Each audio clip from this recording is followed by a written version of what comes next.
And then Khamzat made a visit, you know what I mean? And there was a lot of focus on like, oh, is Khamzat? Yeah, right. That was unexpected. No, the whole thing was the Hamza is he Tiger Muay Thai now. Yeah. Did you see that? It's funny. So I saw people were talking about that, and it comes down to, and it's one of the things that I tell people. I'm like, not everybody that trains here is part of the team. You know what I mean? But we have an open door policy. Like anybody can come train here, and we welcome people. Like, please bring, you know, Peter brings guys in. Everybody brings other guys in. Like, you know, we got no problems. You know, it's one of these places where, you know, it's a safe space for everybody to come. Everybody gets work. And that's what you want to see out of it. You're like, look, I want to make sure that the highest level guys are around for each other. You know what I mean? Let's go there. Nobody keep, you know, don't keep the ego. Don't sit there and fucking try to knock each other out. We want to see people go. He was one of the guys that actually really surprised me. You know, when you're not sure what a guy's going to be like, and you know, you see the brash, you see the bravado. But I didn't get that sense when he walked in. He shook everybody's hand, said hello to everybody. Never questioned what was going on, just got on with it. His cardio was insane. It was one of those things that, like, it was hard to describe to people. Like, he'd go through it, he'd hit every single person that was the toughest person around, and then as soon as we'd break class, he'd be on the wall and getting, like, asking guys, come on, who wants, anybody, let's go, like, all comers type, let's train more.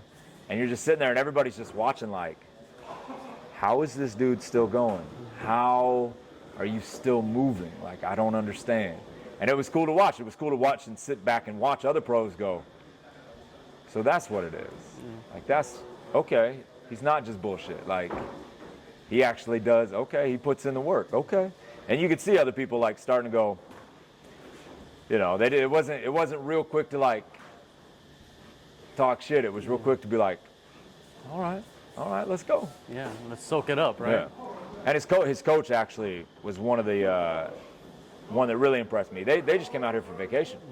He said they just came out, they just wanted to get a little vacation in. He decided to come, figured he was here, to get some training in. And even one time, like, I always tell the guys, like, look, if you need to get training in, let me know. Even if we have class going on, if we need to section off a little space for you, try to make it as accommodating as possible. And one time, group had taken a wall. They were over there. I was teaching a gi class over here. And a couple of the guys just had worked their way down the wall. They were kind of in where my class was. And his coach came out.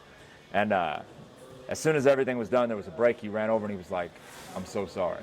And I was like, what?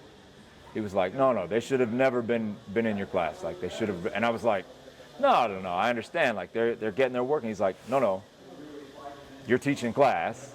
They should respect that. And I was like, I really appreciate that. Like, you know what I mean? That's one of those things that respect things that, it's weird. MMA has been, it's just divulged. It's just not a traditional martial art. You know, when you get into jiu-jitsu, everybody's bows, everybody's respect. MMA, not that it's disrespectful, but at the same time, it's not that same level of, it is a bit selfish in the bit that people, I'm here to get my training in. I'm here to do what I need to do. You know, you don't really see people work in mass teams. Like, although big teams are together, not everybody's always there for each other. They come, they get what they need, they leave. And so sometimes the respect for other things that are happening, right? Like, this is a major gym, but at the same time it's a place people pay to come train. Like, so classes and things like that, like, you know, I know it's nice to share the mats with high-level guys, but at the same time, guys don't want to train in your sweat, you know, or, you know what I mean? Like, they don't want to get trampled by you while they're trying to learn, you know, a closed guard armbar. Like, you know, so to have his coach come through and do that was impressive to me. I was like, oh, like, that was something that really stuck out to me in terms of just respectfulness and the way that he brought himself across. And I was like, okay, that to me was a moment I was like, all right, cool, you guys got it, fan, I'm in, let's go. I want to see you guys succeed. So that's great to hear. You know, watching Hamza train, you know, for around a month here, and then watching him perform, like, what do you think his potential is? You kind of want to say limitless. It's the first thing that comes to mind. You know, when you watch that fight with Burns, fuck, that was such a fun fight. And it was one of those things, and I even think he said it, he was trying to knock him out. He wasn't fighting a smart fight. He wasn't fighting to do what he needed. He was just trying to knock him out. And when you search for a knockout is most of the time when you get caught. You know, knockouts come. You know, it's not something that you have to adamantly go hunt. You throw the right shot, you look for the right timing, you just look to go, and the shot comes. But he was adamantly putting himself in danger in firefights to try to land that shot, and it bit him in the ass a few times.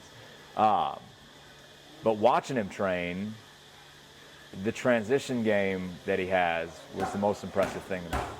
Like watching him, even just drilling into a takedown, bam, breaking you down, moving to position. Like there was never a moment where you look at and he was just trying to hold on to somebody. He was never just trying to sag and waste time. Like he was adamantly, actively going for submissions. He'd hit the ground and he is attacking that front headlock. He's attacking this position. He's looking for these positions. And the transition game to me was something that you just don't quite see. You get a lot of wrestlers that take somebody down and be like, good, we're here, don't move. Wonderful. But he didn't do that. And even when he was drilling, I mean, that was one of the fun things to me is he would hit it drilling. He was working with a couple of guys and adamantly just, boom, hits the transition, drops, attack the front headlock, scoop to the back to the front headlock, like, and you're just watching this game. And even when he hits his back, boom, up to the triangles, moving it, transitioning back to the wrestling. I was like, holy shit, like, you know, I could ask people, show me that, and they couldn't do that. And he was just adamantly doing that right away. And so for me, that's what I'm excited to kind of see. I want to see that get put into play. Now, when you're going with somebody, jiu-jitsu like Burns, you're like, you might not want to play that game. Yeah. Like, you might want to stay on top. You might just want to beat the piss out of him. So I didn't expect to see it, but when everybody's like, oh, when he fights 85, they won't. I'm like when I fight at 85 pounds. Like, I'm not a small guy. I looked up to dude. Like, he literally walked in. I was like, what's up? I'm like, holy shit, you are all of 6'2", and that might be a lie. You might be bigger than that. Okay. You know, his frame is not small. Like, that could be a big dude. And he's not weak. And I'm like, so, when we talk about him going up to 85 or dealing with other people, I'm like, like, it would not surprise me to see a UFC belt sitting around that dude's waist at either weight class. Like you said, limitless, right? So who knows, man? He could be the first triple champion in history. There's a lot of talk about that. There's potential there because, especially with his size. He's in a unique position with his size. To where if he can make 70, you're like, okay, he's for sure big enough to play at 85. If he put on the weight, he could play at 205. Like 85, 205 is a weird weight class with the two. Like, some guys can really make that transition better than others. Some, if he puts on the weight or he takes the time, why not? What would stop him? So. For your